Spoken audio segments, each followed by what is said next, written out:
Powered by Arkansas, for Arkansas. This is Inside Arkansas Football.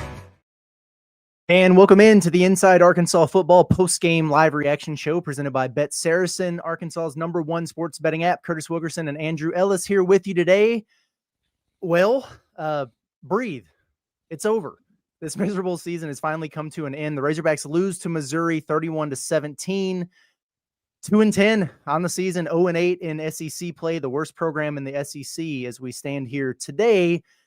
We'll talk about the game a little bit, and then we'll hop into everybody's questions, thoughts, which will probably be search related. But a million penalties today. Whine about it all you want. This is a common theme. Disorganized, disheveled defensively, can't finish offensively. Seems like the line packed it in. You got the Scott Fountain chef's kiss, giving up that punt return touchdown. It is what it is, folks. A culture of losing, rough season. The fan base has become apathetic here at the end. Don't blame them. Listen, there are good people over there in that building, and you never want to see anyone lose their jobs. So I take no satisfaction in that aspect of it, but it's time to clean house and get the stench out of Fayetteville, man. So I can't wait for a new era to start and the script to flip here in Fayetteville. I'm sure we'll talk plenty about all that, but Andrew, what is on your mind as we put a bow on this game and just a rough season for Razorback fans who were expecting a lot more out of this football program? Well, first of all, Curtis, I'm gonna channel my inner Chad Morris. I'd like to thank the fans. But seriously, I do want to shout out to the fans that were there at Razorback Stadium. Looked miserable, looked cold. I was not there. I'm not even going to lie and say I wish I would have been there. But I just want to acknowledge those people that did show up and supported the team. Like, that sucks, and it's probably one that they thought about, should I not go? I think it's cool that people, I know it wasn't a huge amount. I want to shout out the fans that were there because that is really cool. And, like, that's a different – it's easy to support when everything's good. It's hard to go out there and support the program when things are really bad. So I do want to, congratulate those people who spent their Thanksgiving weekend, being miserable in the cold for the Arkansas Razorbacks. And there's a lot of people, by the way, involved in the program, indirectly, directly, whatever, that like this is not their fault. Like Arkansas is a 2-10 team and a really bad program in spite of these guys' good effort. And some of those guys would include Mike Washington, I feel like Arkansas's not here because of Mike Washington. They're here in spite of Mike Washington. I would say Quincy Rhodes, of course, fits that bill. Shout out to Cam Ball, who had like a just, really good game today. He did. Wasn't the season he envisioned, but like, again, he is another guy that I feel like Arkansas is here in spite of the positive impact that he's had on the program. And so I feel bad. That's who I feel bad for the most, is people that are involved in this program who gave everything they had, really cared, really did everything right. And they are not going to get the reward because everything around them is so chaotic. But Curtis, it was a very fitting end to the season of, we've just seen this same story. It's like Groundhog Day. We've seen this same story so many times. Arkansas's right there. They're competitive, give you a chance. You kind of think, man, we're right there in there with these guys. We're maybe even better than these guys. But then the game gets to a certain point. And like I said the other day on the post-game show, Pot at the Palace for the Duke game, there's always a moment in every sporting event, and sometimes it's in the first quarter, sometimes in the fourth, where the game is kind of decided. And there's a moment, and then maybe it's a handful of plays, maybe it's a possession. Every time that moment arose this season, Arkansas faded. Like literally every single time there was a moment where it was like, all right, gut check time. We really need it here. They never got it. Anytime there was like, hey, we need this stop here, they never got it. And so I think back to like early in the season, you know how it is, like your team plays a week 1 game and they suck. And you're like, well, if we just clean up the run game, we're fine. Or, if we clean up the pass rush, we're fine. You kind of look at these things and you say, well, if we just clean these things, we get better in these areas, we maintain our status everywhere else, we'll be fine. I just think about how many times you could have done that this year with this team. Well, if you just cut down on the turnovers, they're fine. Well, if you just, add a pass rush, they're fine. Well, if you just get a stop here or there. Well, I know there's still people now who are going to say, well, if you just give Bobby, run it back with Bobby and give him a D coordinator, they'll be fine. And I think it's all missing the point that, like you said, it's a losing culture, losing program. And it's not everyone in that building's fault, but man, it's really tough to make a case for bringing anybody involved with this back, man. And I'm with you. I look forward to a new era, man, but I'm just really disappointed in just the way this season played out. And my heart hurts for a lot of people in the program, a lot of the fan base. I'm not going to miss this 2025 Arkansas football team. Yeah. No, I am not either. And better days ahead, we hope. We certainly hope that that's the case. It's crazy that we're right back to this whole 2-10 winless in the SEC thing, which is right where this original era started. I can't believe that we've gotten back to this point, but we'll hopefully have some good news on that front in the next 24 hours or so, and then we can rejoice about that when all is said and done here.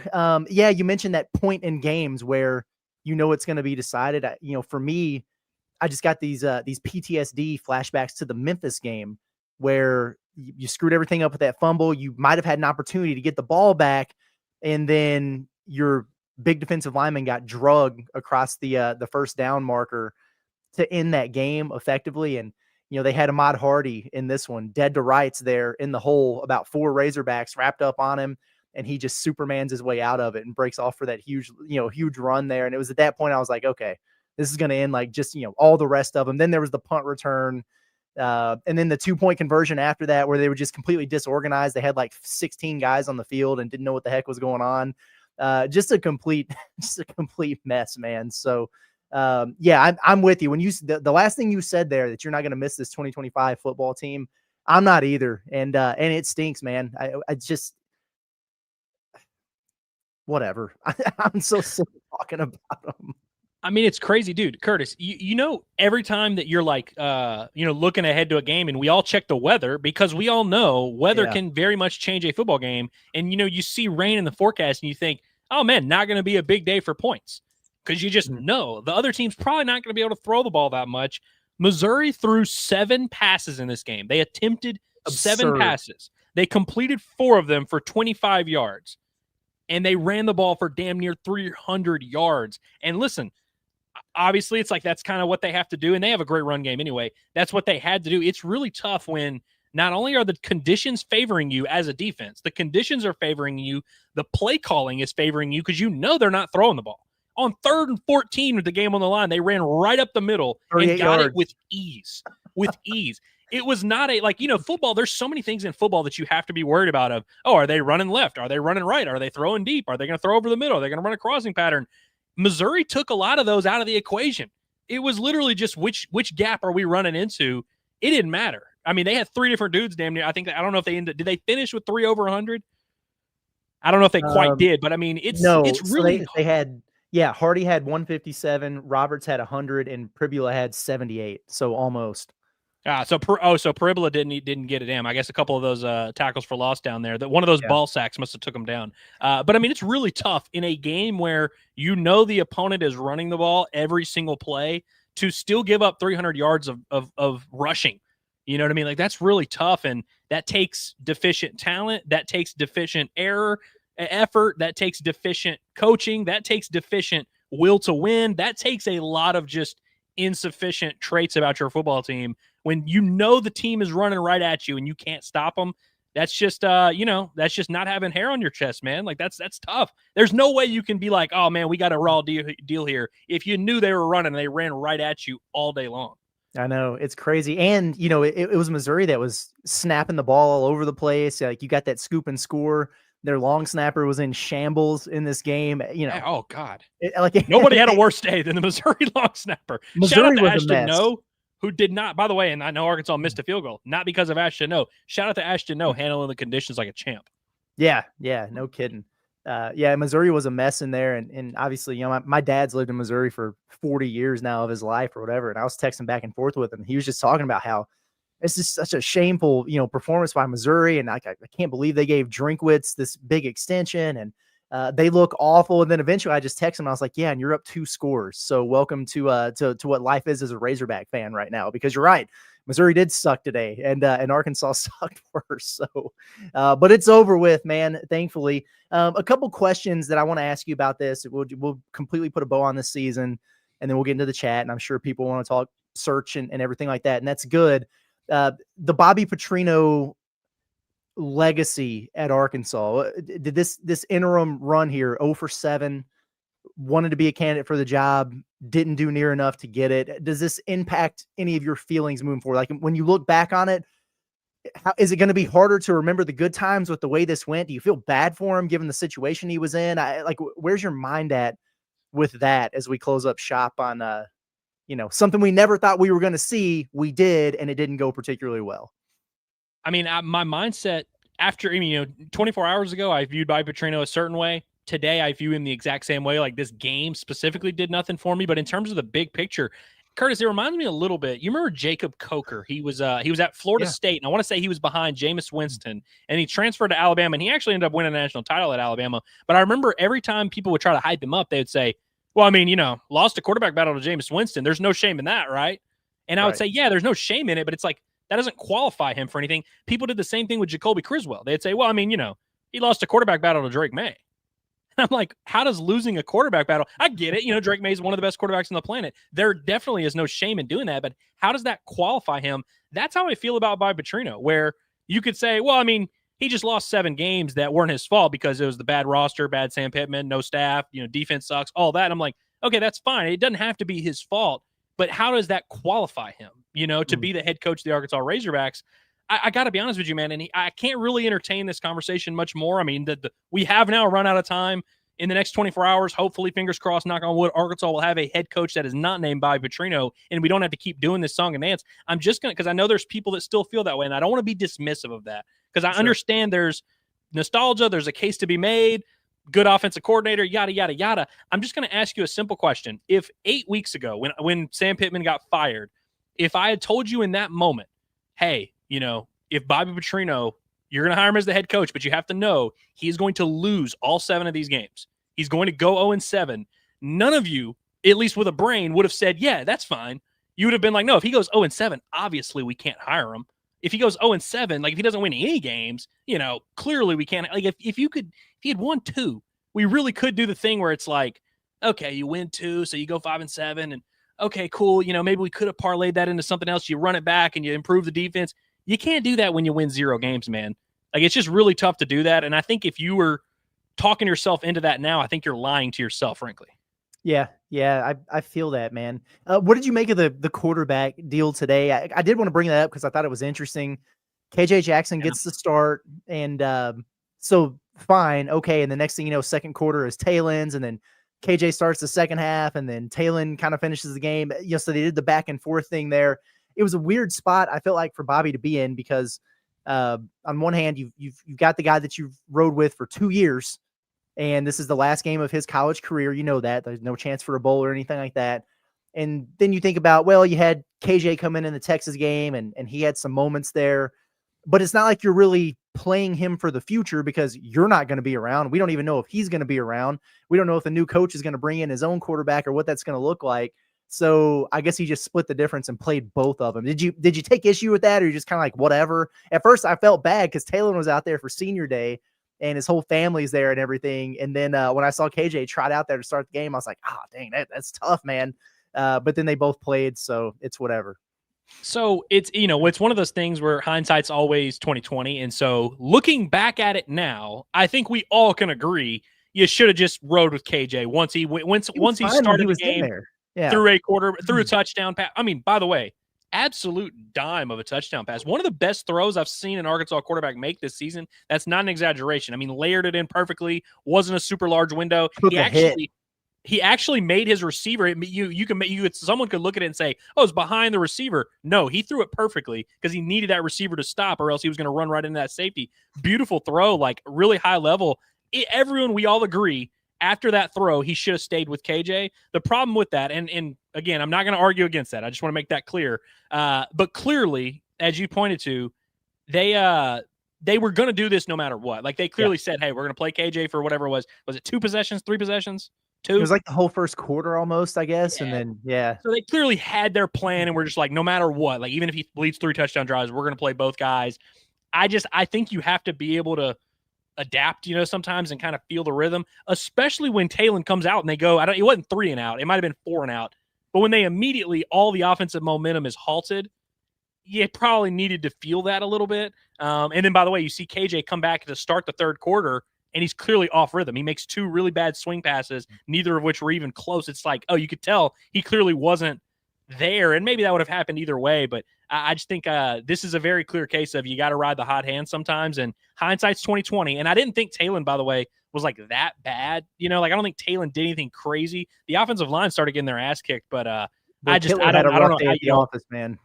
Yeah, I just don't know how you can look back at that and make the argument that it was actually good to do the 2 quarterback thing. Yeah, and you're right, and then it doesn't matter. We may. I mean, we're not going to see Taylor again. We're not going to see Bobby again. We very well may not see KJ Jackson again. We'll see. What winds up happening there. I hope he sticks around. And we'll talk about that in a second. One thing I did want to do real quick. You mentioned it. Like, salute to Cam Ball. Salute to some of these guys who were, played hard the entire year that are going to be gone. Like Mike Washington, he was a lot of fun.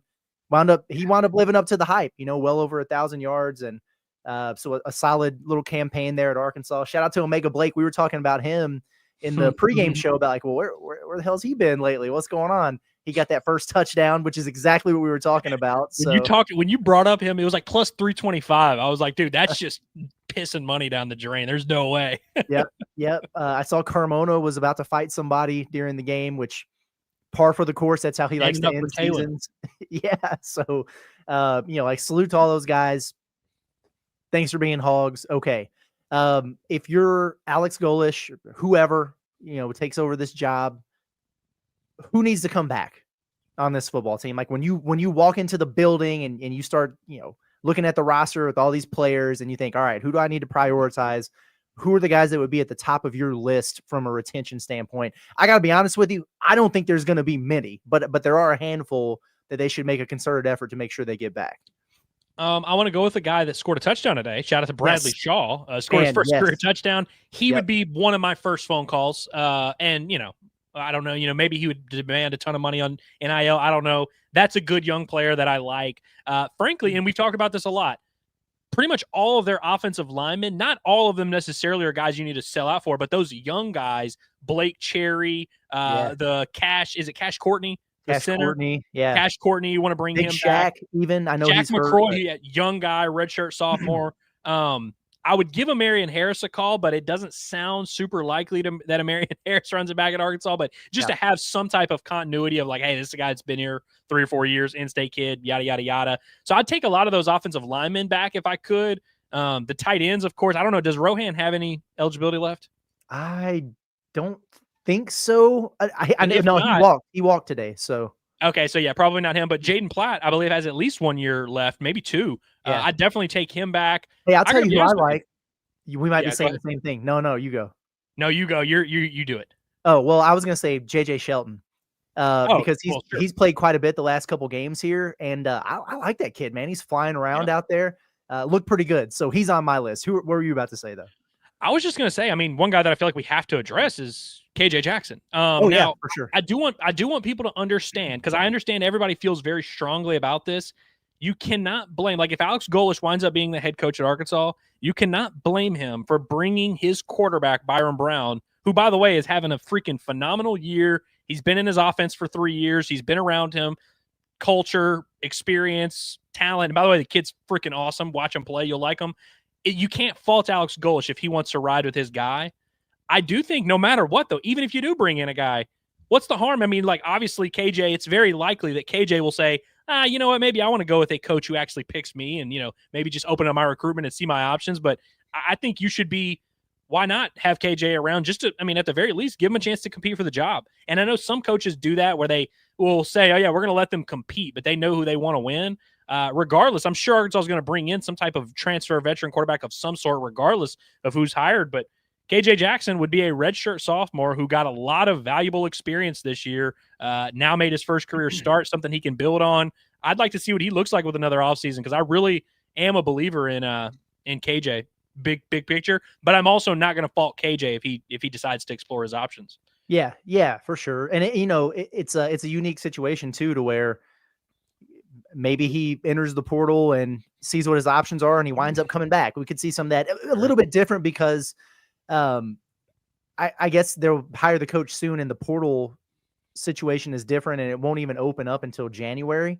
So he'll be around a little bit, and also all these guys will get a chance to at least get to know Golish or whoever it is. So that'll be interesting to see how it all plays out there. By the way, South Florida's game just started. They're already up 7-0, and Brown already threw a touchdown pass. So I know there's I guarantee you, Curtis, there are a lot of people who like what they've seen out of KJ Jackson and are probably of the mindset right now of like, you got to run it back with him no matter who the coach is, yada, yada, yada. I think if they take like 4 minutes and watch some Byron Brown tape from this year, they'll be like, holy cow, this dude's a monster. I kind of like him. Yeah, he's not too shabby, man. He's pretty good. And as far as I know, we're still on Kiffin watch. I haven't seen anything from that yet. I'm sure my phone will be Wasn't going that crazy. meeting at 3 p.m.? Yeah, maybe they're still talking it over. Yeah. You see that dude? Did you see that dude who tweeted out because it was rumored late last night that he had a tea time, Lane Kiffin did with Nick Saban or whatever, and then all of a sudden there's like Kenny Dillingham was on it, or it's just obvious troll job, like that's a tough one. Cracking me You think up. they would be stupid enough? You think like if Kiffin were to be in Baton Rouge this morning and we're going to be playing golf, you really think he would like do it? Just be like, call up the UREC at Baton Rouge because it was a student golf course. Yeah. Hey, I'd like to get a reservation for L Kiffin. Yeah. That's not how that works. As if Saban wasn't preoccupied this morning anyway. But yeah, why would Kiffin and Saban, by the way, go golf? Like if they're going to go golf in Baton Rouge, why the hell would they go to the university's like student golf course that I've golfed at 5 times? Like, come on. You know what that reminds me of? It reminds me of when Klay Thompson and Megan Thee Stallion were here. Remember that? And they went to that random golf course, and everybody's like, "What? Why?" They're like the par 3 in Rogers. Yeah, exactly. All right, folks, we're gonna get into your chats and see how everybody's feeling. But first, I got to ask you: are you tired of juggling insurance companies just to find the right coverage? Well, at OZK Insurance and Rogers, they make insurance simple. Again, as a 100% independent agency, they shop the entire marketplace to deliver the best combination of cost and coverage, saving you both time and money. Whatever you might need coverage for: home, auto, boat, motorcycle, life, or commercial. Their friendly team has access to a wide range of flexible options designed just for you. They serve Northwest Arkansas and Central Arkansas. So let OZK Insurance be the trusted advisor you never knew you needed. With over 600 5-star Google reviews, you can start today with a free online quote at ozkinsurance.com or call them 479-715-4200. It's OZK Insurance, protection made simple. Also, this is peak get your lights up season. Thanksgiving has passed, so it is now acceptable. Although, thanks to Walter Christmas Lighting of Arkansas, I've had my Christmas lights for since the day after Halloween. Mine have been up because they're about that action. So hit them up. If you live in Northwest Arkansas or the River Valley, have Walter Christmas Lighting install and set up your house with professional Christmas lighting like you've never seen before. They get it done, man. All the materials they provide, any color, any pattern. They sent me 4 different mock-ups we got to choose from. They came out here and executed. They're more efficient than Arkansas football. It's crazy. They provide free maintenance throughout the holiday season. They do the takedowns for you in January. Text our guy Brett for a free estimate at 479-459-1380, or check out their website at walterchristmaslighting.com, or like them on Facebook by scanning the QR code on your screen. It's Walter Christmas Lighting of Arkansas, your local holiday lighting experts. All right, let's hop into the chat. I have not looked at it yet, so I have no idea what to expect. Well, I've been kind of reading it as it's popping in a little bit. I don't think anything too crazy is going on, to be honest with you. Okay, good. Well, good. We'll see how it goes. Just a few Bobby truthers, but nothing outlandish. You think they're just like panic posting now at this point? It's like, oh God, if he could just get one win, we'd have something to cling on, and now it's not there. So you're just like, oh, they're not going to get Goish, so you might as well just keep him. Well, I saw the one that I actually just saw was one that was like, I can't believe y'all think Goish or Womack would be better. And I'm like, better than 2-10 and 0-8 in the SEC? Like, God, I'd hope they could at least muster up 3 or 4 wins. It's like, yeah. I'd like to think they would at least be better than this. But no, I'm thinking back to the point I made about, if I'd gone back to you at September 28th and said, hey, Bobby's going to be the head coach, but he's going to go 0-7. And I said no one would agree with that. Well, I had multiple people in the chat who were like, actually, hand up, I would have told you. I don't care how many games he loses. And so I kind of thought about that, and I was like, okay, what's a good counter to that? Honestly, you got to take that for what it is. People that are saying he could lose 100 straight football games, and I would still want Bobby Petrino as the head coach. I think that's just where we're at in the conversation. Yeah. Yep. Okay, let's get into this. See how everybody's doing. We've got Rod Neal, appreciate the super chat, says BP messed up the offense by pulling KJ early. Yeah, it did seem like I don't know if I'd say he had things rolling, but they were rolling. They had 14 points in the first quarter. One of them came off that wild scoop and score from Bradley Shaw, but they had matriculated down the field and scored and had a lead and stuff. And I was surprised when Talon came out there. So the 2 quarterback thing never really works unless it's one guy that you have a very specific niche and a specific package for, that it's like, okay, bring him in once or twice a game. he might be your running threat or whatever, and you can figure some things out. But that's why teams don't do it. And so it does. It can throw you off rhythm a little bit. I know that it seemed like, was it Omega Blake? Who was the receiver that had like 3 false starts? I can't remember if it was Omega Blake or somebody else, but it looked like they were struggling with the snap count and everything. And so it can throw some stuff off there. I don't know that if KJ Jackson played the whole game, that Arkansas would have gone gangbusters on these dudes, but certainly what they did, it kind of left a little to be desired. For sure. And like I said, like you can, I mean, literally just from looking at how it played out using hindsight, you can easily make the case of, yeah, obviously it was the wrong decision.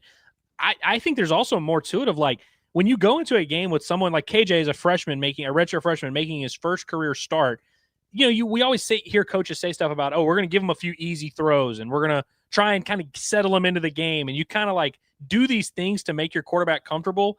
Eventually, even when you're doing that, there's going to be a moment in this game where it's 3rd and 11 and all of a sudden we can't, baby him anymore. It's now 3rd and 11. You got to stand in that pocket. Pass rush is coming. You got to hit a throw.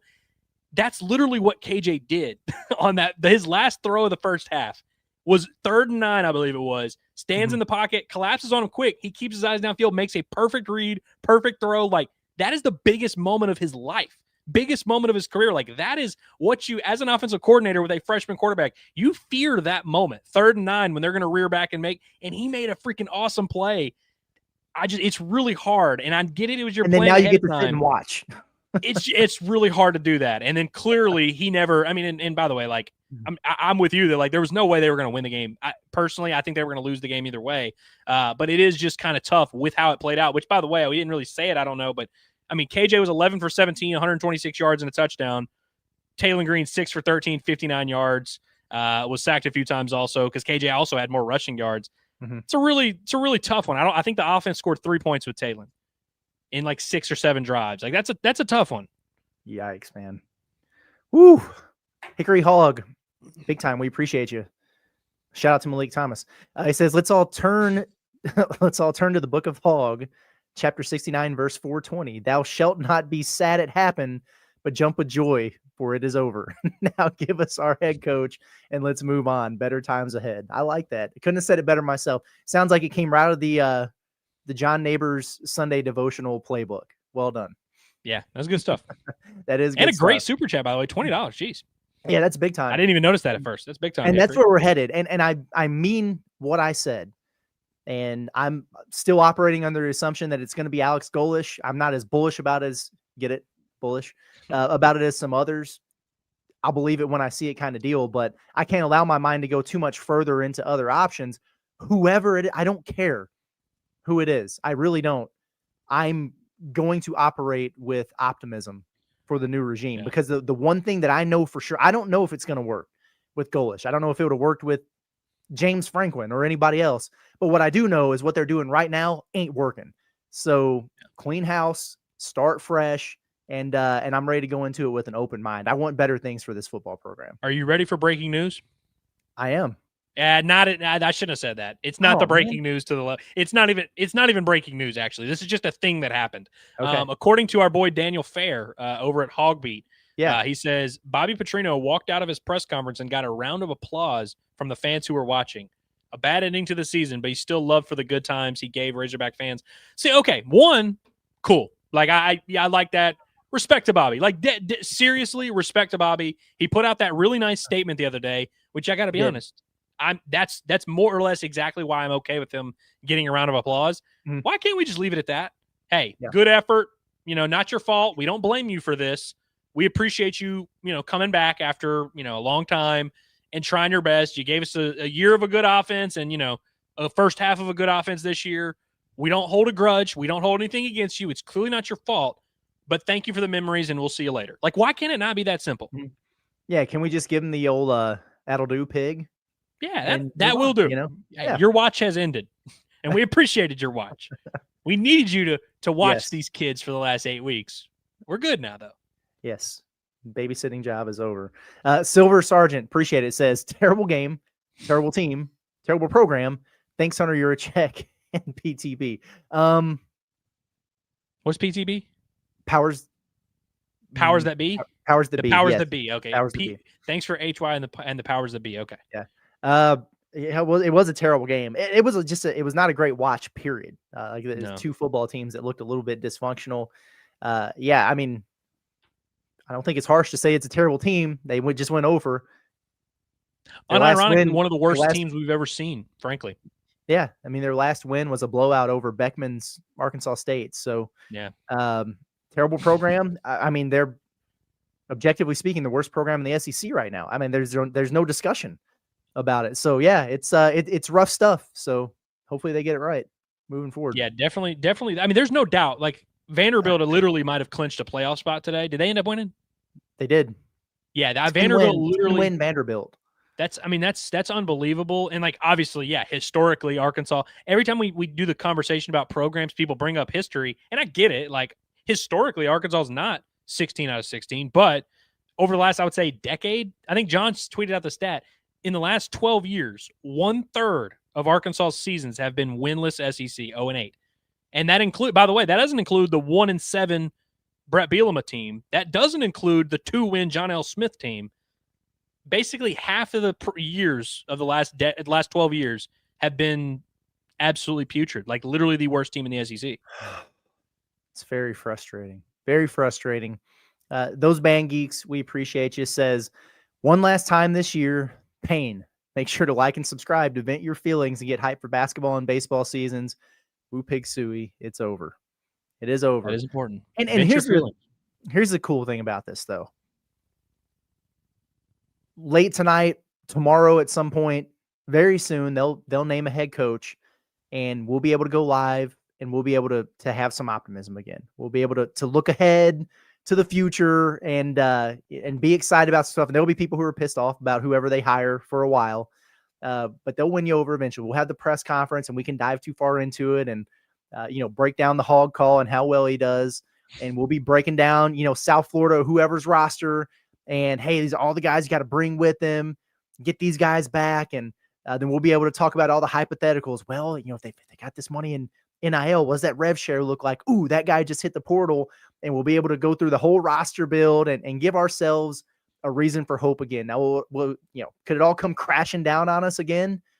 Yes. Will it? Probably at some point, hopefully not right away. But I am looking forward to just having a smile on my face, thinking about what could be as we move forward. And we just haven't had that for the last couple months here. It's just been so doom and gloom, man, and negative, and Debbie Downer. And a lot of people come at us for that. It's like, why are you guys so negative? It's like, are you witnessing this season? Like, what do you want us to say? I'm so glad to not be in that position anymore. So we'll see what it looks like over the course of the next few days, but at least temporarily, we'll have some excitement. Mrs. Dansvan, appreciate you, says, thank the good Lord it's over. May I just say that living through it with y'all has made it easier on to basketball, bring on the new football regime. Amen. I like that. Well, those of you who haven't already moved over to basketball, take some deep breaths before we get into that too. They're fine, but a little frustration with some of the big games that they played here. Huge one on Wednesday. If they get that dub over Louisville, I think everybody's going to be feeling really, really good about where this team's at. They look the part. They look really good. They still got a lot of respect nationally. A lot of folks saying, hey, this team looks like they could do some damage in the SEC and March Madness. They just don't have the big win yet to validate it. They got plenty of opportunities coming up. Yeah. Is it not exciting to everybody that, like, you're getting a clean slate, like, literally tomorrow? Yes. Or maybe it takes till Monday or whatever, but it's like very soon, regardless, even if they hire someone stupid, like even if they hire like the dumbest person possible, they still will be undefeated as the Razorback football coach. Unless it's by Petrino, who just lost 8 straight games. But yes. Update.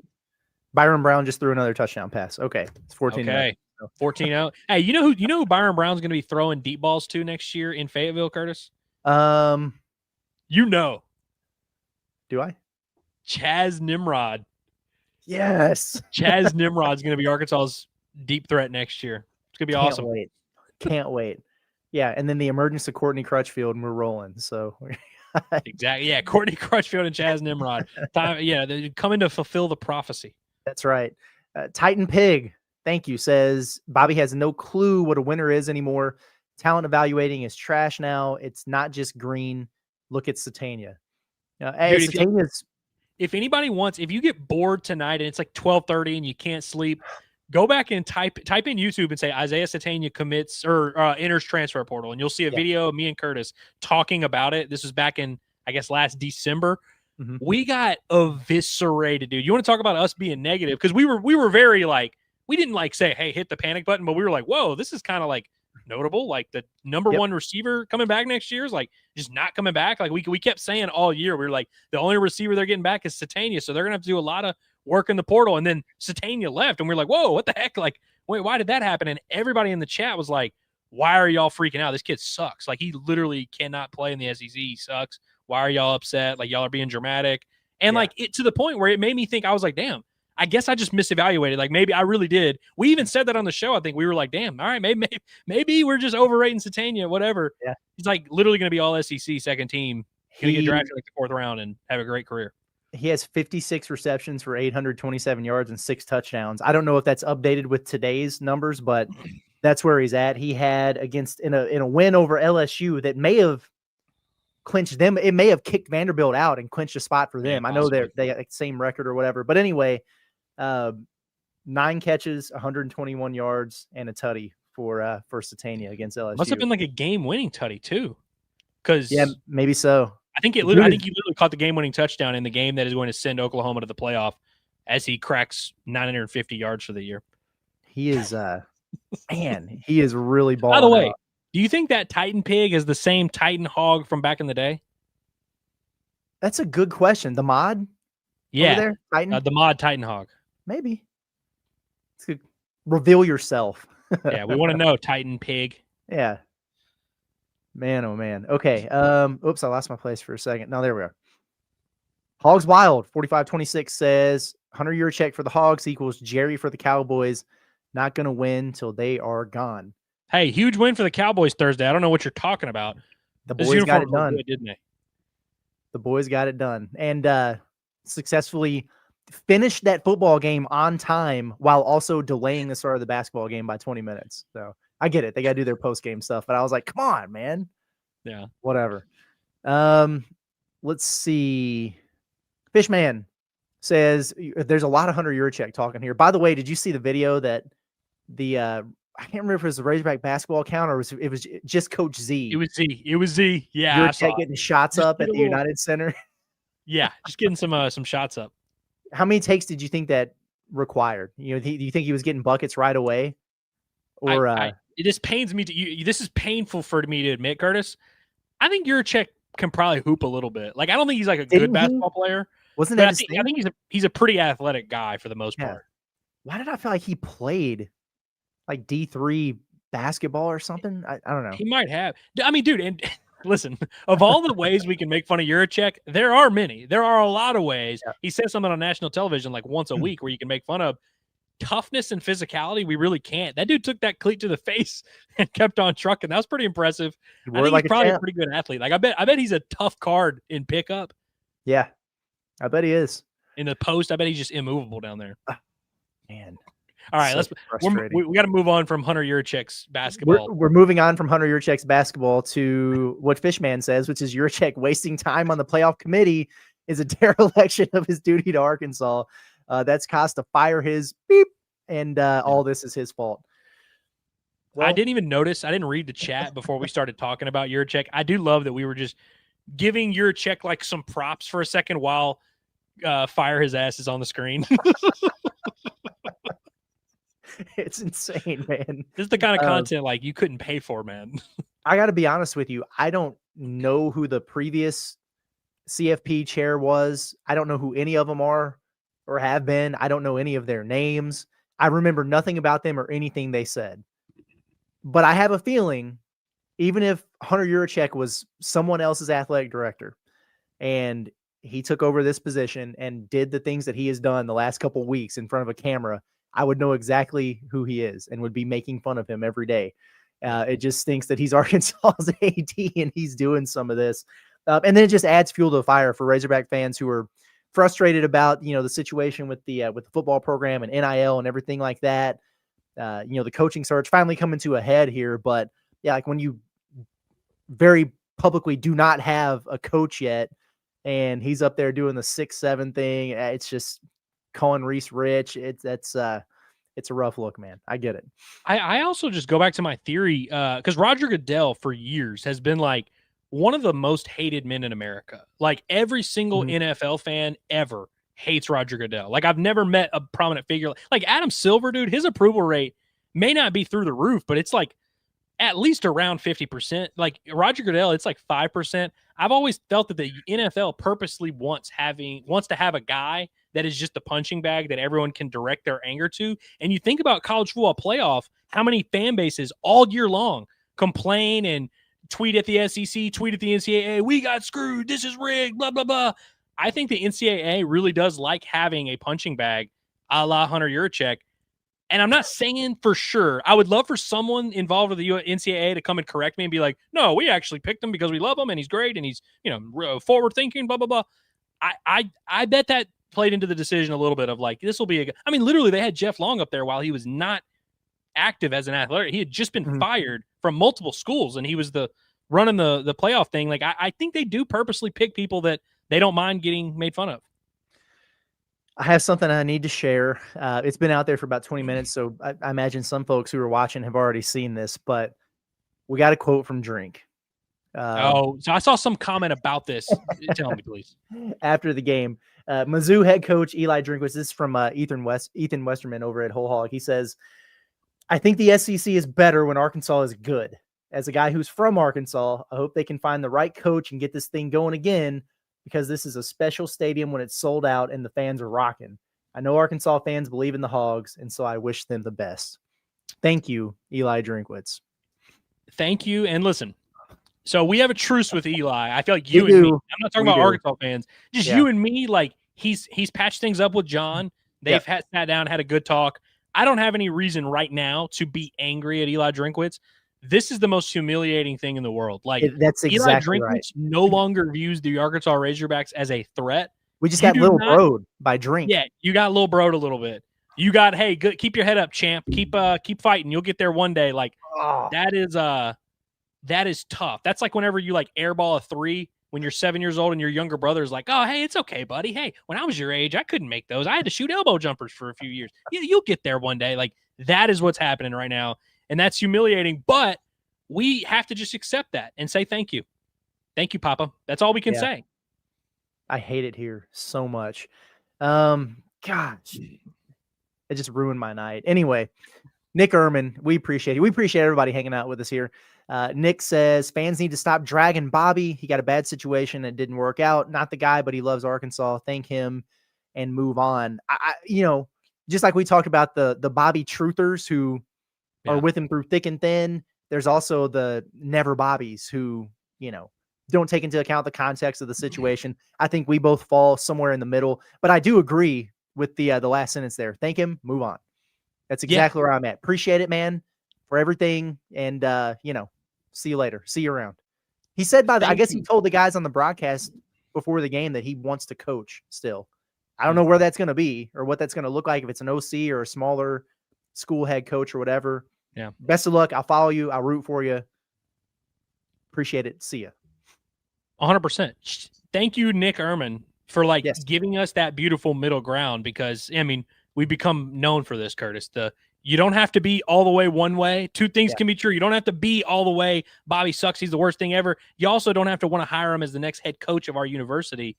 There's a middle ground there where you appreciate him, you thank him for the memories, and you move on, like he said. And I think that's very well put. I'm inclined to agree with this comment. We also don't have to be, as much as we don't want Bobby as the head coach, we don't have to put him down on the way out. We don't have to hate him just because he's not going to be the guy. Yeah, I'm with you.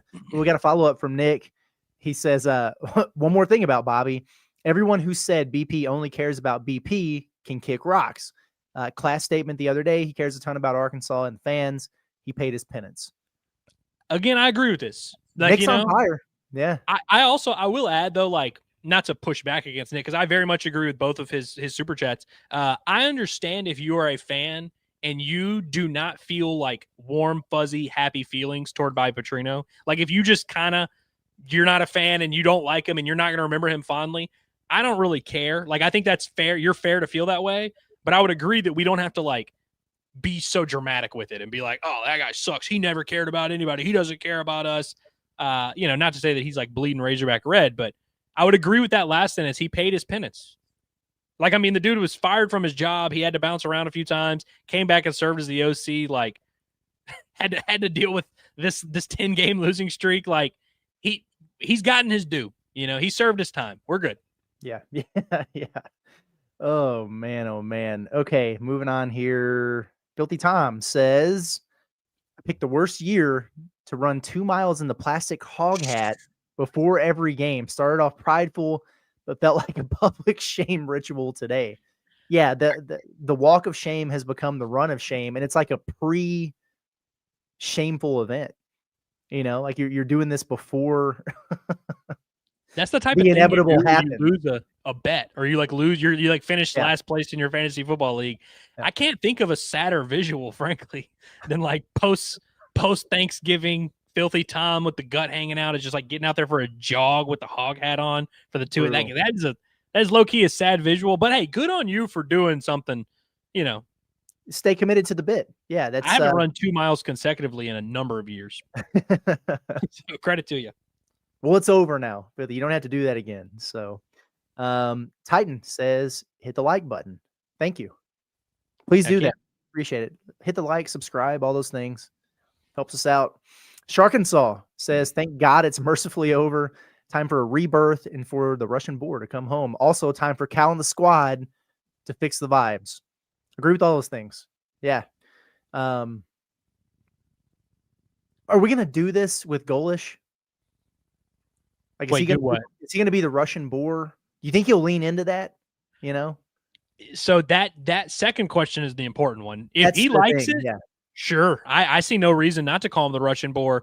I think he could also have the belief of like, hey, my family had to like flee Soviet Russia, so like maybe I don't want to really be, you know what I mean? Like, yeah, I don't know how he feels about it. Like, yeah, exactly. I'm wondering.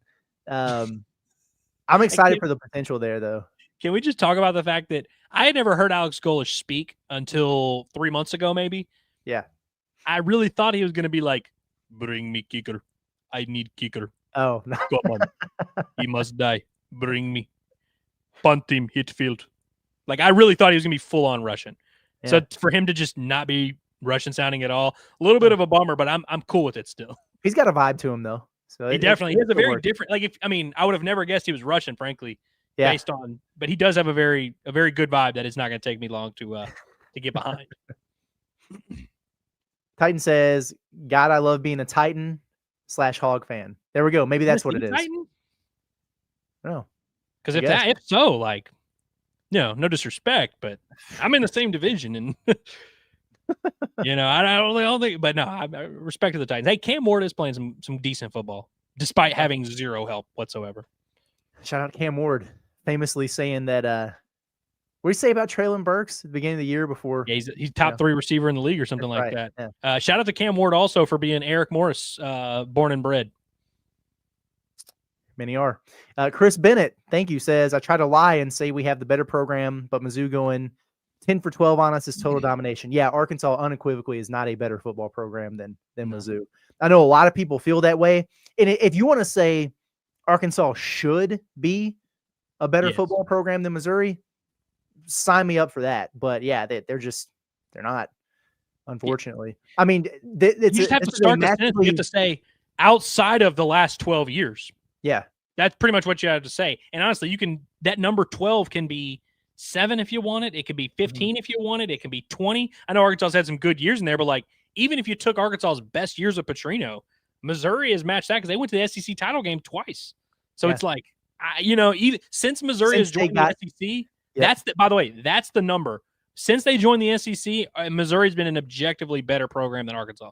There's no doubt about it. And hey, I'm fully aware of the schedule that they had in front of them and everything, but this has been a massively disappointing season for Mizzou fans, and they just finished 8-4. I would like that to be disappointed in 8-4.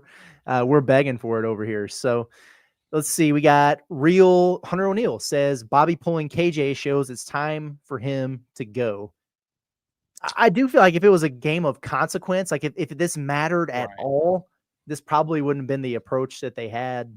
But I don't know. I can also Initially, I fully think of it admit from a. that I was this just is gonna a say I think of hindsight it from thing. the standpoint of like it is. Once KJ was you started him and he was playing well, it's easy to say, well, you just keep him in there. What are you doing? And Bobby, maybe he was thinking of it from the standpoint of, okay, I'm out of here anyway. Like I'm not doing this for the future of Arkansas football or whatever. When I got here, I handpicked Taylor Green to be my quarterback.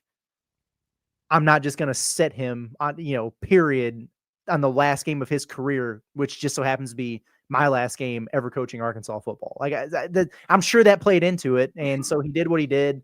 If they were playing for, I don't know, bowl eligibility, or hey, maybe it's like hey, if he wins, Bobby still got a great chance of getting the job. I don't think this would have played out the way that it did, personally. Same. I think it's an important clarification because he says Bobby pulling KJ, which technically, I mean, he technically did take him out of the game, but it's like that's not what happened. Like I know he put Taylor Green into the game, but it wasn't like hey, Taylor, you just do that touchdown pass and I'm sick of you. You're out. Like you said, it was a predetermined plan. I think it was a stupid plan, and we've said that. Like I think it was a bad decision, but it's not as egregious as like, just saying like, oh, he just pulled KJ for no reason. That's not really what happened. Again, I think it was a stupid decision. I think he shouldn't have done it, but it wasn't like he benched KJ due to performance. You know what I mean? Yeah. That's good. That is an important distinction. I agree. Jeremy Stewart, appreciate the big time super chat there. That's awesome. Says, thankful the season is over. Glad to have Curtis and Andrew help us get through the season. Woo, Inside Arkansas. Thank you. We appreciate that. I got to tell you, spoiler alert, shocker right here, breaking news. It's a lot more fun and it's easier to do when the team's winning games. Of course. It just is, man. It is tough to do this. Well, actually, I'll tell you this. It's tough to do this after a loss, obviously, because people are fired up and we care about the results too. And, they say, oh, your media, you got to be unbiased and everything. No, we're affected by this too. We've grown up fans of the Razorbacks and it means something to us. It's easier to cover even in tough losses than it is a season like this where people just don't care, where it gets to the point where it's just a complete mess and you still have to do it after every game or leading up to every game. You think we want to do a pregame show this morning for this? Of course not. But that's part of the deal. It's like it's a ride or die type of thing, man. For better or worse, we're married to this. So we appreciate everybody that stayed tapped in and tuned in while we've navigated this entire thing. And we are excited to start talking about the good times, or at least the exciting stuff ahead here. Yeah, no, I'm with you on that. We always joke about how sometimes people say we're too negative. Sometimes people say we're too positive. Like right now, I'm getting accused of being a Petrino follower, but which I'm very much like. I might have been more anti-Petrino than anybody in the Razorback media throughout this whole process. Like I've been very critical of him. But anyways, we always joke about, are we homers or are we like haters? What are we? I do hope people realize like we get paid more if the Razorbacks win. Like we directly, our families' lives are affected, and it's affected positively if Arkansas wins. So if anything, if you're going to accuse us of anything, I could at least hear you out if you wanted to say we're too positive, because of course it's good for us, good for business if the Razorbacks are good. But I would argue we do a good job towing the line, and I think Jeremy and a lot of people like him do appreciate that, and I appreciate Jeremy. Real quick, I think that picture is him and John Daly in Bomb. And I think I have a picture with Jeremy in that exact same spot. Oh, nice. Okay. Very cool. There should be a picture of you, Jeremy, and John Daly. There should be, yeah. But we don't live in a just society, so. That's right. No, we certainly do not. Mr. Coxie64, thank you for the super chat. He says, my body is ready to be blindly on board with whoever is the new coach. Let's get some new culture and new traditions. I hate that I like Ole Miss belt to ass thing. Wish we had something like that. You don't like the WWE Championship belt, Mr. Coxie? What? You don't like the championship belt? It's not my favorite. I don't love it either. Do you like Ole Miss's dunking thing? To dunk on the small goal thing? It's a little overblown for me. When they first started doing the turnover chain, I like that. but then it got a little bit played out. Who was it in college baseball? Somebody did a thing where they had like a laundry rack, and then whoever would hit a home run would get in the rack and they would push it down the dugout. Yeah, I like that. Crap like that. Like that's what I like to see, Yeah. I liked when Miami, the U had the turnover chain. That was cool. And that was at the cool. forefront of they invented, I would say, turnover celebrations, frankly. Mm-hmm. And then people really stereotyped them for it. Oh, of course it's the U that that started doing this, but no, it was cool. It was a little bit different. Caden, Music and Sports, says, personally, I put this season below a Chad Morris season because rather just getting blown out instead of being close every game and lose every game. I would agree with this, frankly. I mean, it's less painful. It's objectively less painful whenever your team goes down 28-0 in the first quarter and you just are able to like, all right, hey, I can do some dishes. I can get the laundry done today. I can go ahead and fold these clothes. You can just kind of get on with your day a little bit. You have to watch this one. You're like forced. You're like strapped to the chair with your eyeballs squealed open. It's like, it's tough, dude. Yeah. Yeah. And there's something to be said for the way these games have gone down, like knowing that you were capable, but just couldn't get out of your own way. And you could drum that up to coaching, to culture, to like so many different things there. But I agree. It makes it worse. It makes it worse. Oh boy. Josh Byers has entered the chat. He said it's BS to say that he had a fair chance, talking about Bobby. He inherited the league's worst defense and a roster with no support, yet still kept them competing weekly. Don't hire him. Just stop saying he had a fair shot. He had 7 games of coaching this football team and had the exact same results. You know what I'm saying? Like they could have kept Sam Pittman and probably gone 2-10 and 0-8 in the SEC with a bunch more one-score losses. What is a fair shot? And then, so define for us what a fair shot is, and then you tell us if he earned it. Like, you think he just needs to get 1 full year next year as the interim? Like, oh, you just let him go recruit his own players and give him 1 year, and then if he does what? Then at that point, he got a fair shot. And does he deserve that? I know you're upset about it. I mean, we understand your stance on Bobby and everything, but I mean, not many interim coaches wind up getting the interim tag removed. None of them who lose all of the games that they have opportunities to win get the job. It's just, it's not a thing, man. Yeah. I mean, listen, I can certainly, like we said at the top, like I can certainly understand the premise of it's not his fault, like if we're ranking who we blame on this whole thing, maybe Petrino's low down the list. Maybe the other guy got fired after the Notre Dame game, and then the whole defensive staff did too. So, Right. And so it's like, I can certainly buy if you're of the mindset of like, hey, this isn't directly his fault. There are much other things to blame. He was dealt a tough hand. All that would be true. My only counter would be like, what could the U of A have done to give him more of a fair shot? Like you said, do they do another year? I mean, I know that the OC is not responsible for fielding the roster, but it's like he was the offensive coordinator for 2 years. And so like, I would agree the roster's not great, and especially on the defensive side, but it's like, he got to pick his own players. He got to pick his own quarterback. He got to pick his own receivers. He got to pick his own linemen, all this. And that group is also like, I know they put up some decent yards here and there, but it's like, I mean, that group scored 0 points in the second half today. And so it's like, are we just not holding that accountable? But also it's like, again, he was offensive coordinator for 2 years, and they gave him, if you're trying to be the head coach of the Arkansas Razorbacks, I don't know how much more of a fair shot we could give you other than say, hey, for 3 months, you have this job that you are vying for, that you're auditioning for. We are going to give you 3 months to do this job. Now, obviously, it would have been crazy to expect he's going to turn it all around, but it's like, you have to give at least something, even if it was 1 win, even if they just beat LSU. It wouldn't have been enough for me, but it's like, I could at least see something. You can't go 0-7 and then be like, oh, damn, how did they not give, like, what could the U of A have done differently? Seriously, like, could they have just like promoted him to head coach as soon as he got to campus 2 years ago? Like, I don't know how he didn't get a fair shot.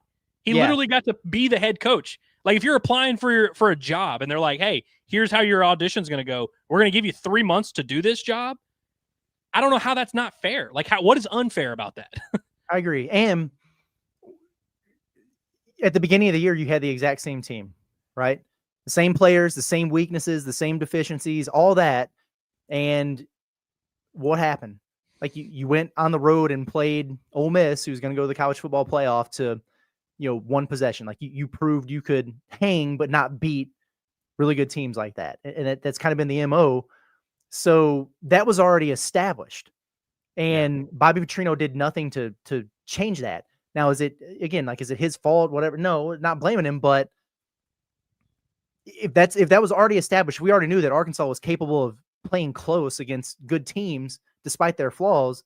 Then him just continuing the trend, like, is that a good enough job to warrant keeping him around? You got to have some kind of tangible results there.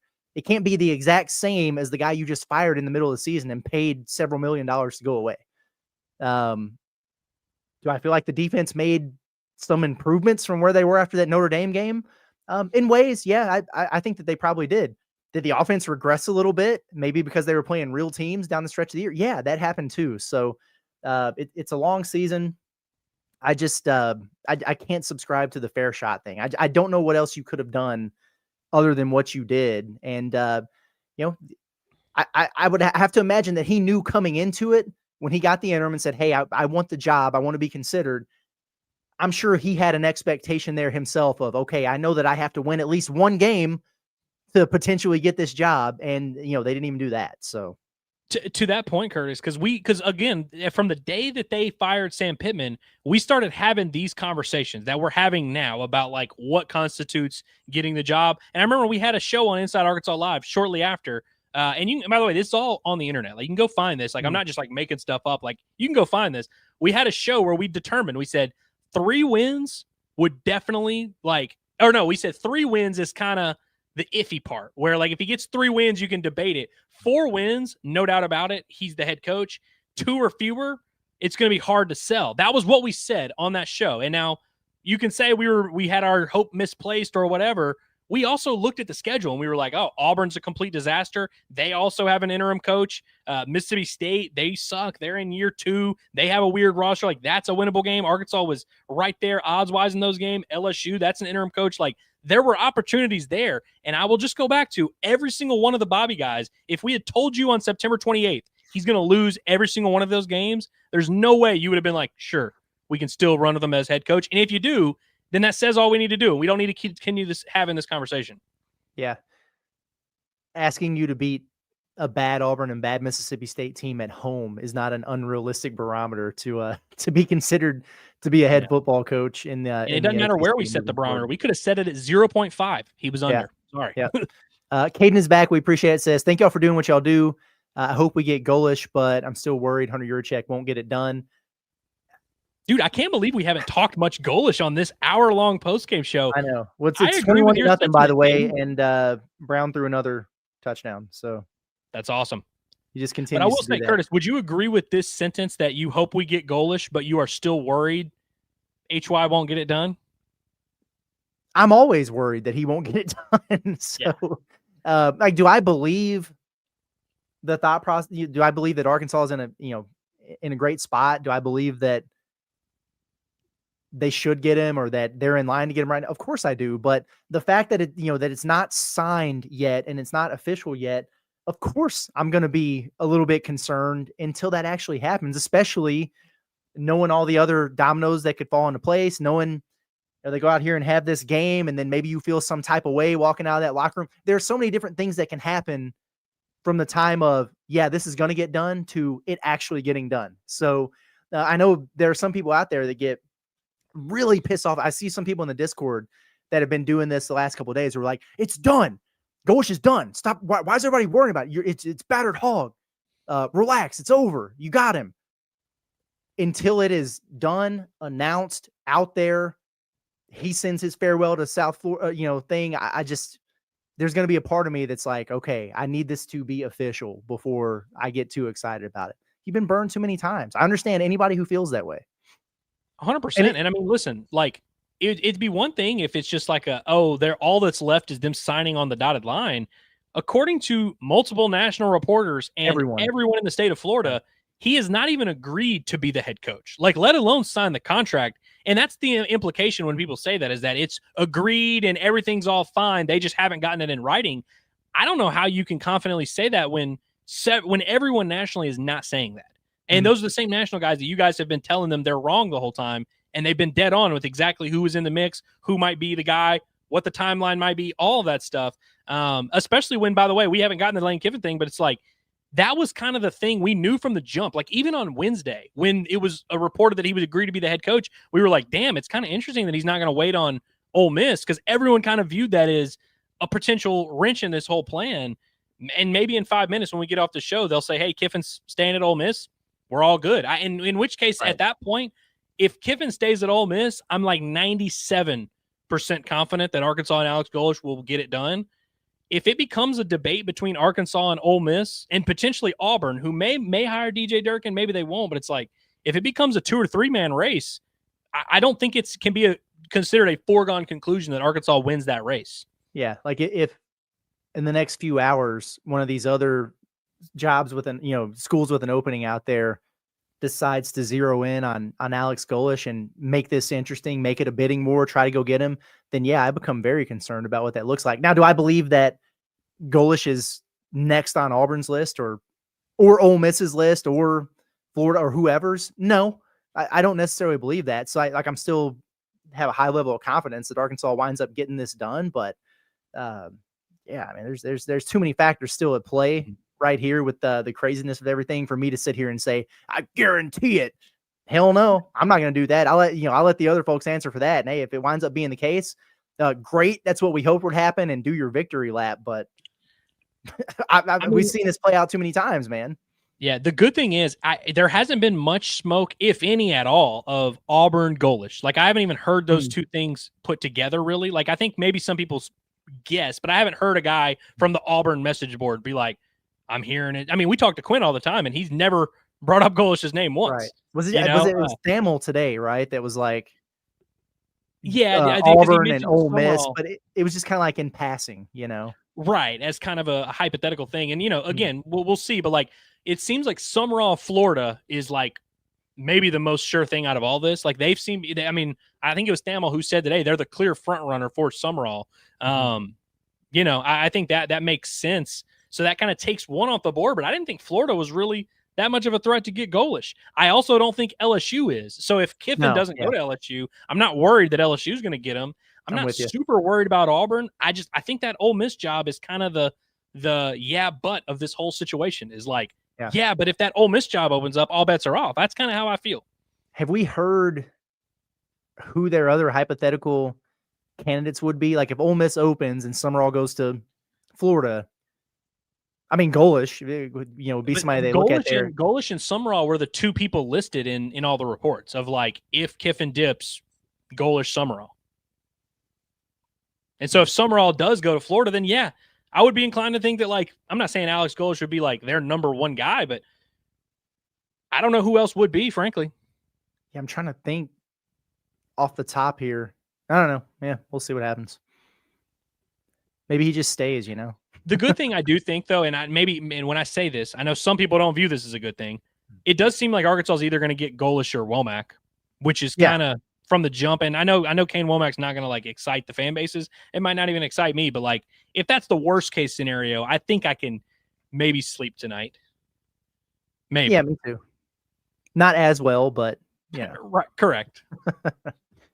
Titan says, put cameras straight down the goal line for once so they won't have the reason to let it stand every time. It is crazy that in 2025, we still don't have great angles for some of these reviews and everything. Or just a chip in the ball that tells you exactly where, where it's at. Right. I'm with you. Billy Tom says, feelings aside, this was probably a way different team with a solid D line. It was a fatal flaw, but the future isn't as grim as it seems. They have a lot of work to do to rebuild this roster into one that can win games consistently in the SEC. But the good thing is that this is an era where you can do that pretty quickly. Sometimes you have a situation like this, not in the not so distant past, where, man, it's a team that just went over in the SEC. The new guy, you got to give him like 4 years to get this figured out. He's got to get multiple recruiting classes in and stuff. Now you really just need to hit in the portal, and you got an opportunity to compete right away. I don't know how sustainable that is, but you can flip it pretty quick and have some success, which yields better recruiting, more people who want to give resources and everything like that. So that is a positive there. But yeah, I mean, they have an entire defensive line they have to go build, and I would also like, team, frankly. I agree with this this comment here, but I also would point out that like D line, if you were to rank every position group in terms of how hard or easy it is to acquire talent quickly, D line is like the hardest. Like it's literally easier, and I'm not even joking. It's easier to get like a really good quarterback because there's 150 high school quarterbacks, all of which are super talented and know how to throw and know how to run an offense and all this. There's not that many great D linemen out there, and a lot of them go to the Blue Bloods. Like almost 80% of them go to the Blue Bloods. So it's really tough to just be like, oh yeah, all you gotta do is just go get a D line. It's a hard thing to go do. Yeah, ain't cheap. Let's see, we've got S. Curtin says, thanks for the show and for double checking your sources. Woo Pig Suey. I appreciate that. I'm glad someone said that. I'm trying to go too willy-nilly. Jeremy Stewart is back. Says, here you go, Andrew. Changed our profile pick. Daily out, Ellis in, go Hogs. That's Listen, big. You traded in one Razorback legend for another. Hey, that's a good trade in. Appreciate you, Jeremy. For real, you're the man. That's really good. That is really good. Josh Byers is back. He says, Andrew, if Golish tells us no, do you still think making everyone tell us no is a great strategy? At some point, we have to just say, Hunter, you're a check, sucks. Before Andrew answers the question directed to him, there's a difference in the making them say no category of a coaching search and the dudes just telling you no category of the coaching search, like actual realistic targets telling you no. But carry on. Well, I will also just say, I thought you were going to go this route and just say, well, let's just get it out of the bat right now. Hunter Yurchek sucks. Like, I'll go ahead and tell you that out loud. Like, that we have already reached that point, and it was multiple years ago. So, like, no doubt, Hunter Yurchek sucks. But my question to you, Josh, would be like, as opposed to what? Like, what do you mean? Right. Like, because I think that I'm guessing he's going back to the Bobby thing, which, like, fine. But it's like, if my alternative is just rolling with the 2-10 coaching staff that we have now, yeah, I still do think you have to at least try to get a good coach. Like I said, if Golish tells them no and you end up with Kane Womack, that's not going to excite the fan base. It's not even going to excite me. I would still definitively, without a shadow of a doubt, take that over rolling it back with this current staff that we have now. And like, oh yeah, let's just go get a good D line in the portal. Like that is going to be a lot harder to sell me on than it is of like, hey, we're going to take this 38-year-old coordinator who, had a couple years at South Alabama. He's doing a good job as a DC, state, blah, blah, blah. Like I can, it's not a great sell, but that's still way better because at least you tried to go get a good coach and you got told no, and maybe you punked out of a few bidding wars. You end up with Kane Womack. That's the worst case scenario. And that is still head and shoulders better than just not trying to, hire a head coach and hiring Bobby. Yeah. Right? Am I crazy for that? No, you're not crazy at all. And our thought process going into this search, like the day that Sam was fired was, yes, everybody has that list, the make them say no list, because it's more like pie in the sky. And they did that with, James Franklin, for example, a guy that, hey, but that'd be pretty cool if you could get him, but it's maybe far-fetched for where your program is right now.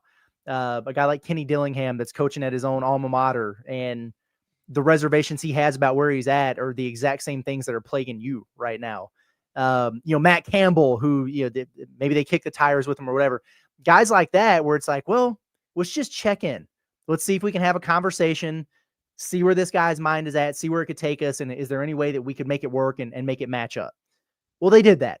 Yeah, we know Yurchek talked to like 20 some odd people, but then when you get to more realistic options, this is where we land. And Alex Golish is not in the make him say no category. Alex Golish is in the offer that dude, and he upgrades his situation and comes to the SEC, take the damn job category, unless he has better options. Like if Alex Golish, if this all plays out the horribly wrong way and all of a sudden Ole Miss gives him a huge offer and he goes there, well, that sucks. And then you take Kane Womack or whatever. What would be irreparable, in my opinion, is if Golish turn down your opportunity without really having another one. You know what I'm saying? If he was he turned you down to stay at South Florida, that's what I'm saying. And I don't think he's going to do that. I'm not saying that, but South Florida, the first G5 program to fully fund through rev share and everything, they're going to be in position to be the G5 school that has the most resources, the most NIL. They're doing the new renovation, and everything. He would probably get a raise out of the deal, and he could be looking at it from a standpoint of, hey, I'm going to stay here and see if I can get these dudes to the CFP. I'm comfortable where I'm at, and I'm going to bet on me getting that done. And then when one of these huge openings comes down, when I'm a little bit more established, I'll pounce on that and I'm ready to roll. If he took that route instead of taking like double or more the pay to come to Arkansas right now, that's when you have to look at it from the Razorback standpoint and be like, holy cow, what the hell is really going on here? Okay, so I see a chat here from our guy Ryan, who has been very upset in the chat. But we hear you, Ryan, we see you. But he was like, hey, why do we not have enough money to just go out and overpay to get a quality coach? So in theory, like, easier said than done, and it's just easy to say, oh yeah, let's just throw a bunch of money at a guy. But where's that money coming from? But to your point, Curtis, that's why the goalish thing would be unacceptable. Yeah. And it's why I think their first offer which by the way, reported/rumored first offer. This is not official, but the number we heard floating around was 5 for 35. That is not the overpaying to get a quality coach. Like, that is well below that. And so it's still bottom tier of the SEC. So to Ryan's point, yeah, correct. To Ryan's point, if Golish tells you no, that means you were unwilling to budge, and he ends up staying at South Florida. Were you unwilling to budge from your 5 for 35 weak ass offer? Because that, like you said, would put you in the bottom 4 of SEC coaches. That's tough. Yeah. If you get told no and you just accept that, you're like, all right, bet. We can't go higher than that. Whew. Christopher Cox, thank you for the super chat, says, after the leak about Golish supposed to be the next head coach of Arkansas, they better nail this hire. If not, this is embarrassing. That is another aspect of it when it's when it's put out there that this is a thing and it goes wild and circulates, and then you have all the national guys who, hey, could it be gamesmanship and relationships with agents and people they talk to where they're like, oh no, now nothing's been signed, nothing's official. He's got a decision to make this weekend. Could it be that? Sure. But if it's Arkansas, a personality or whatever that puts it out there, and then the national guys have to do all the backtracking, and then it doesn't happen for the reasons that they outlined, that is a national embarrassment. We don't want that to happen. They need to get the Golish thing done. I think they will, but they certainly need to get it across the finish line, because I don't want to be laughed at anymore. Well, and not to bag on the sales guy from the Buzz who reported that, but because I know he's been getting a lot lately, and I'm sure he, is sick to his stomach. Like, it has to just be like a nightmare right now. But it's why, dude, if you're gonna report something this big, you have to know what you are doing when you're doing that. You have to know what that means, and it doesn't mean that, you're being wrong in this business is fine, not fine, but it's like that happens. But it's like, if you're going to be wrong in this particular way, you have to know what that means, not only for you and your career and how, the internet is going to respond if you are wrong, but also public perception, how that looks for the university, which is why the University of Arkansas, who we all agree is probably going to get Golish, is livid that it got out, because now they know. It's like, now this changes the circumstances, to Christopher's point. It's just tough. It added the stakes to this situation at an all-time high. Yeah, and especially the links that Arkansas very clearly went to keep everything very, very, very, very, very close to the vest this entire time. Because we hadn't heard his name, dude. That was crazy. Yeah, to get to this point and have it go down like this. Like, yes, the pressure is on to get it done here, and hopefully we have already made that official and had a long conversation about it on this channel by this time tomorrow. Josh says, appreciate you guys. Don't take my comments wrong. We got you, man. We've been doing this all season. We know what you're all about, Josh, man. We appreciate you, buddy. It's been one of the best running bits of the post-game show. Like, one day we can go, if one day in the summer when you're like craving football, you can just watch our post-game shows like it's a season of television on Netflix. And you're going to see a lot of us going back and forth with Josh Byers in what I would describe, Curtis, as some of the most respectful arguments. Yes. And it's funny because, like, we have literally never agreed on anything all year, but it's never gotten disrespectful or super heated. Like, it's been very cordial discourse. Sometimes people just don't really see eye to eye on things. And I just, we view this thing very differently. Healthy debate, man. Healthy debate. Tuna's House says Schumann over Womack if I were the AD. Thoughts? Well, in a vacuum, Sure, why not? But Arkansas is just in a much better position to get Womack for obvious reasons. I don't know that Schumann would even be. I think a lot of the discourse around him is that he's going to stay right where he's at until he can get one of these really, really high profile jobs. So I don't know that Arkansas even would have been able to get their foot all the way in the door with him from the outset anyway. But yeah, on the surface, you could probably talk me into that. I don't know. I So share let me more go or ahead less the and exact same stance as you. yeah. Of Let like, me go ahead and go ahead. well, I was gonna say, let me pull this one up too, because it's kind of same. Moses DeCourcy says, I just feel sick to my stomach every time I think of Womack as our coach. It really feels like they got stuck on 4 names and only reached out here and there and didn't think outside of the box. So yeah, like with the Womack thing, I don't know. Because I think a lot of folks would look at it, probably, I don't know this for sure, but let's say that it got to that point and Arkansas made the hire. And I do feel like a lot of national people who cover this sport would look at it and go, okay, an Arkansas guy who was the DC at Bama, this makes sense. I think it's that simple. Now we can talk about all the guys you should have gotten and what the gravity of this coaching search was and all the things in between. But at the end of the day, I think a lot of people would look at it big picture, college football wise, and say, oh yeah, the Alabama DC makes sense that he would get a job here soon. Oh, he played at Arkansas. Okay. Yeah, duh. Why weren't we thinking about that the entire time? That doesn't mean you should get overly excited about it or whatever, but logically it makes sense. And then to the 4 names, and they only reached out here and there. It's been very widely reported now that they at least had engaged conversations with like over 20 coaches. It's not the sexiest gig right now. So your options are limited. I agree. And I think you said it well that like anytime there's a guy like this, that's a young guy under 4 or around 40, he's at a program that's having success. He's specifically coaching a unit that's having success. Mm-hmm. I understand if like that doesn't excite you, like you're well within your rights to look at it and say, are we sure this is going to work at the SEC? Like, sure, we're all going to have those questions. But I just think with like some of these guys like Golish, who's 41, been a really successful coordinator in the SEC. Now he's been a head coach at a lower level. Like he is taking very clear steps up the ladder that have all made sense. And if he got an SEC job, whether it's Arkansas, Ole Miss, Florida, whatever, it would make sense based on just the arc he's on, trajectory. And so whether he's your favorite guy or not, I hope you can at least understand like the concept of how these things work. And for someone like Womack, who I've never been like super high on it. And I like I said, it wouldn't really excite me tomorrow if that was the coach. In fact, I'd be a little bit bummed out based on now that we're playing out here, but it's like, he's 38. He has some head coaching experience and he did pretty good at South Alabama, or was it South Alabama? Right. Yeah. Had a 10-win season there. The Sun Belt's the Sun Belt, but then it's like, he's the defensive coordinator at Alabama for a defense that's like top 10 nationally.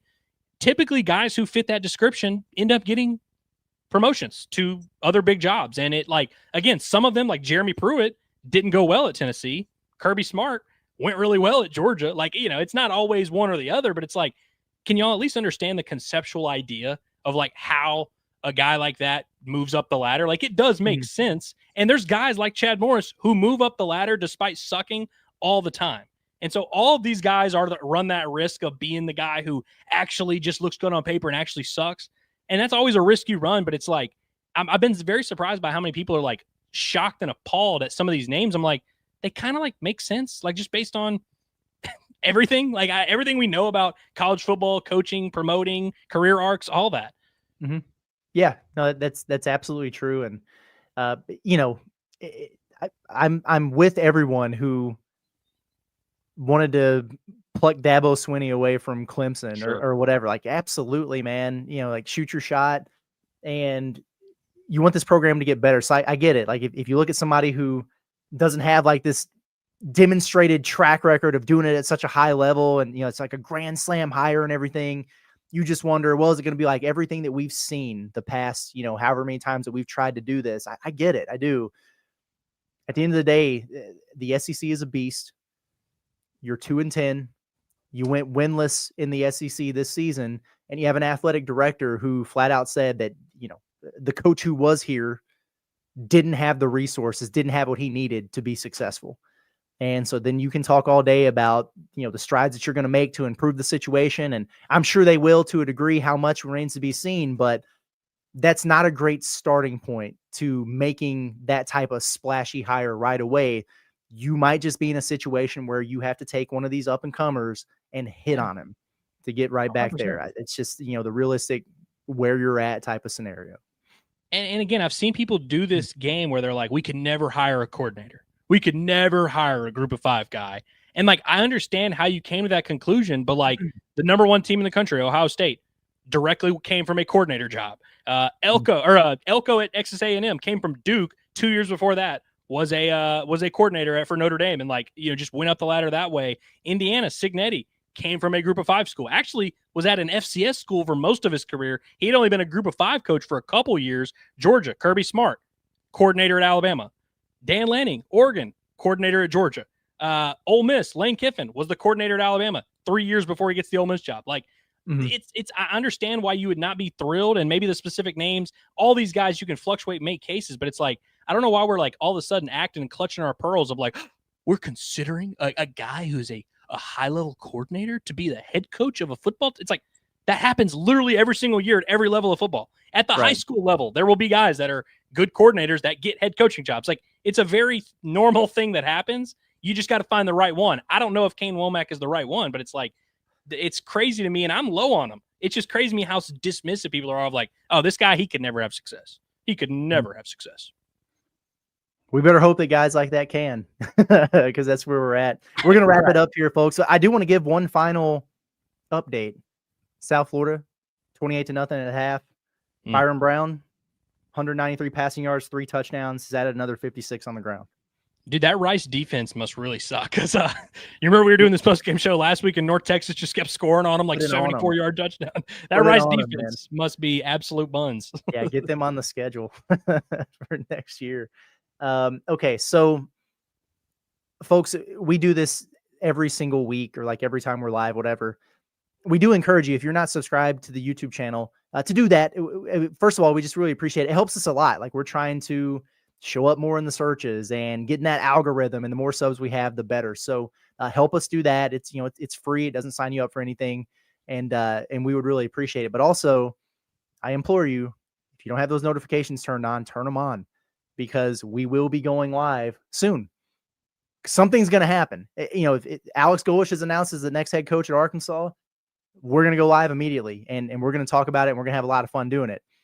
If he announces that he's going somewhere else, or that he's staying put, we're probably going to go live, and we're going to talk about it, and we'll do it when they have the next guy. But there's just a lot going on right now, and we feel like we're a really quick option and a fun option to keeping you informed immediately, right away. And so make sure you do that for us while you're here. But before we do get out of here, Andrew, any final thoughts, any parting wisdom that you want to give to Razorback fans who are feeling an array of emotions here tonight? It's over. The season that you can't wait to forget is over. It's done. It sucked. I'm sorry we had to live through that. I'm sorry that we have to go into an off season with a 10-game losing streak. That's really rare. You just don't see that much. A 10-game losing streak into the offseason. When Arkansas wins their season opener next year, no, do they have a real game to season opener? No, I think they've got it's like a bye game, and then they've got at Utah. Gotcha. Okay, well, when Arkansas wins that bye game in week 1 with their new coach, and he starts off 1-0, it will say Arkansas snapped a double-digit losing streak, and that just makes me sad, man. It really does. But like you said, man, appreciate everybody for being around here and hanging with us, and we love doing this, man. It's a crazy job, but we wouldn't want to do anything else, and glad that people support us, and we look forward to talking to you very soon. This might not be our last live stream of the night, actually, so let's get out of here. It very well may not. Yeah, it very well may not. Shout out to David for sneaking the super chat in here. He says, want to be governor? Just run on replacing the board of trustees and getting rid of everyone. Sarah Huckabee put in there. Easy win. Well, there you have it. Thank you to everybody for hanging out with us tonight, and we will be seeing you again soon, but we are going to get out of here for now. For Andrew Ellis, it's been Curtis Wilkerson with Inside Arkansas. We'll catch you when we catch you. Probably within the next 24 hours. Y'all have a good one. We'll see you soon.